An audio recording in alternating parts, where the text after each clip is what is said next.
உங்கள் வியாபாரத்தை வளர்த்திடுங்கள் சொத்து மீதான லோனுடன். இன்றைய டவுன்லோட் செய்வீர் ஈக்விட்டாஸ் பேங்கின் செல்ஃபி லோன்ஸ் ஆப். அண்மை செய்தி.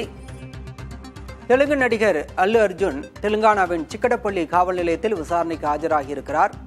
அவருக்கு ஆஜராக சம்மன் அனுப்பப்பட்ட நிலையில் இன்று அவர் காவல் நிலையத்தில் விசாரணைக்காக ஆஜராகியிருக்கிறார்.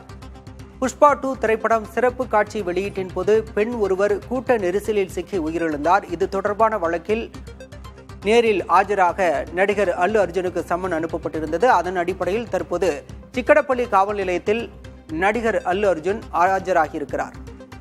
ஏற்கனவே பெண் உயிரிழந்த விவகாரத்தில் நடிகர் அல்லு அர்ஜுன் கைதாகி ஜாமீனில் விடுவிக்கப்பட்டார். இந்த நிலையில் விசாரணைக்கு ஆஜராகும்படி காவல் நிலையம் சம்மன் அனுப்பியிருந்தது. அதன் அடிப்படையில் தற்போது விசாரணைக்காக ஆஜராகியிருக்கிறார். புஷ்பா 2 சிறப்பு காட்சியின் போது ரசிகை உயிரிழந்த வழக்கில் நடிகர் அல்லு அர்ஜுன் இடைக்கால ஜாமீனில் வெளியே இருக்கிறார். இந்த நிலையில் மீண்டும் விசாரணைக்கு ஆஜராகுமாறு சிக்கடப்பள்ளி காவல் நிலையம் அவருக்கு சம்மன் அனுப்பியிருந்தது. அதன் அடிப்படையில் நேரில் விசாரணைக்கு ஆஜராகியிருக்கிறார். பல திருப்பங்கள் இந்த சம்பவத்தில் நிகழ்ந்திருக்கின்றன. குறிப்பாக அல்லு அர்ஜுன் மீது அம்மாநில முதலமைச்சர் ரேவந்த் ரெட்டி கடும் குற்றச்சாட்டை முன்வைத்திருந்தார். அதற்கு அல்லு அர்ஜுன் தரப்பில் மறுப்பு தெரிவிக்கப்பட்டது. மாணவ அமைப்பினர் சிலர் அல்லு அர்ஜுன் வீட்டின் மீது தக்காளி மற்றும் கற்களை வீசி தாக்குதல் நடத்தினர். அவர்களும் கைது செய்யப்பட்டு இடையில் ஜாமீனில் விடுவிக்கப்பட்டனர். இந்த விவகாரத்தில் முதலமைச்சருக்கு மறைமுக தொடர்பு இருப்பதாக குற்றம் சாட்டப்பட்டது.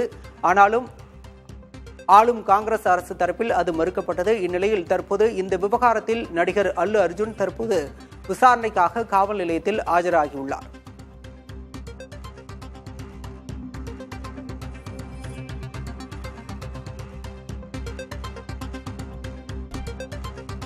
புஷ்பா 2 சிறப்பு திரையிடலின் போது நடிகர் அல்லு அர்ஜுன் நேரடியாக திரையரங்கிற்கு சென்றதால் அங்கு பெரும் கூட்ட நெரிசல் ஏற்பட்டது. அந்த கூட்ட நெரிசலில் ரசிகை ஒருவர் சிக்கி உயிரிழந்தார். அவருடைய மகனும் மூளைச்சாவடைந்தார். இந்நிலையில் தற்போது அது தொடர்பான வழக்கில் விசாரணைக்கு ஆஜராகுமாறு காவல் நிலையத்தில் இருந்து சம்மன் அனுப்பப்பட்டிருந்தது. அதன் அடிப்படையில் தற்போது அல்லு அர்ஜுன் விசாரணைக்காக ஆஜராகியிருக்கிறார். விவரங்களோடு செய்தியாளர் எழில் இணைந்திருக்கிறார். எழில், இன்றைய விசாரணையில் அவரிடம் என்ன மாதிரியான விசாரணை நடத்தப்பட வாய்ப்பு இருக்கிறது? விவரம் என்ன? பாலா, புஷ்பா 2 சிறப்பு திரைக்காட்சியில் கடந்த டிசம்பர் 5ஆம் தேதி வெளியானது. அதற்கு முன்னதாக டிசம்பர் 4ஆம் தேதி சிறப்பு காட்சி ஹைதராபாத்தில் இருக்கிற சந்தியா திரையரங்கத்தில் திரையிடப்பட்டது. அப்போது அந்த கூட்ட நெரிசலில் சிக்கி ரேவதி என்ற பெண் உயிரிழந்தார். அந்த நேரத்தில் அல்லு அர்ஜுனா அந்த சிறப்பு காட்சி காண்பதற்காக வந்த கூட்டத்தில் வந்து தோன்றினார். திடீரென தோன்றிய காரணத்தால் இந்த கூட்ட நெரிசலில் ஏற்பட்டது. அதில் சிக்கிதான் அந்த பெண் உயிரிழந்தார். அவருடைய மகன் அதில் படுகாயமடைந்து மருத்துவமனையில் தீவிர சிகிச்சை பிரிவில் அனுமதிக்கப்பட்டவர். இது தொடர்பாக அவர் கைது செய்யப்பட்டார். பின்பு அவருக்கு பிணை வழங்கப்பட்டிருக்கிறது. இந்த நிலையில் தான் அவருடன் சேர்த்து திரையரங்க உரிமையாளர் அதே போல நிர்வாகிகள் என கைது செய்யப்பட்டார்கள். இந்த நிலையில் தற்போது அந்த காயமடைந்திருக்கக்கூடிய அந்த தேஜா என்கிற 9 வயது சிறுவன் மூளைச்சாவு அடைந்ததாக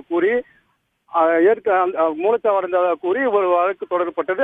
அதன் பேரில் தான் தற்போது அவருக்கு சம்மன் அனுப்பப்பட்டிருக்கிறது. அதாவது இந்த வழக்கில் ஆஜராகும் ஏற்கனவே அவர் பிணையில் இருக்கிறார். இந்த நிலையில் இந்த வழக்கில் இன்று ஆஜராகும்படி அவருக்கு இந்த சம்மன் அனுப்பப்பட்டிருக்கிறது. இந்த சம்மன் அடிப்படையில் தான் தற்போது அவர் காவல் நிலையத்திற்கு அவருடைய வழக்கறிஞர்கள் உடன் ஆலோசனை நடத்துகிற முன்னதாக அந்த ஆலோசனைக்கு பிறகுதான் தற்போது இந்த சம்மனை ஏற்றுக்கொண்டு காவல் நிலையத்தில் சென்று தற்போது ஆஜராகி இருக்கிறார். இந்த காவல் நிலையத்தில் ஆஜராகி இருக்கக்கூடிய சூழலில் அவரிடம் இந்த விபத்து குறித்தும் அங்கு சென்றது குறித்தும் ஏற்கனவே அவர் அங்கு காவல்துறையினர் அவர் பாதுகாப்பாக அழைத்து சென்ற சிசிடிவி காட்சி வெளியாகி இருந்தது.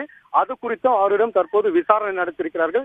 இது ஏற்கனவே அரசியல் பழிவாங்கும் நோக்கோடு செயல்படுவதாக கூறி அவருக்கு ஆதரவாக நடிகைகளும் கூட அவருக்கு ஆதரவாக பேசியிருந்தாலும் இந்த நிலையில் தான் தற்போது அவருக்கு சம்மன் அனுப்பப்பட்டு தற்போது விசாரணை தொடங்கப்பட்டிருக்கிறது. இந்த விசாரணையில் பல்வேறு வாதங்கள் முன்வைக்கக்கூடும். ஏனென்றால் அவருக்கு ஏற்கனவே பிணை வழங்கப்பட்டிருக்கக்கூடிய சூழலில் மீண்டும் இது போன்ற ஒரு சம்மன் வழங்கப்பட்டிருக்கிறது. அதன் அடிப்படையில் அந்த விசாரணை நடத்தப்படும். அந்த காயமடைந்த சிறுவன் எப்படி இருக்கிறான் என்பது குறித்தெல்லாம் விசாரணை நடத்தப்படும். அதே போல ஏற்கனவே அந்த சம்பவம் நடந்த இடத்திற்கு இவரை அழைத்து செல்வதற்கான வாய்ப்பு இருப்பதாகவும் சொல்லப்படுகிறது. அந்த இடத்திற்கு சென்று அந்த சம்பவம் எப்படி நடந்தது என்பது குறித்தெல்லாம் காவல்துறை விசாரணை நடத்துவார்கள் என்றும் சொல்லப்பட்டிருக்கிறது. பாலா, விவரங்களுக்கு நன்றி எழில். உங்கள் வியாபாரத்தை வளர்த்திடுங்கள் சொத்து மீதான லோனுடன். இன்றைய டவுன்லோட் செய்வீர் ஈக்விட்டாஸ் பேங்கின் செல்ஃபி லோன்ஸ் ஆப்.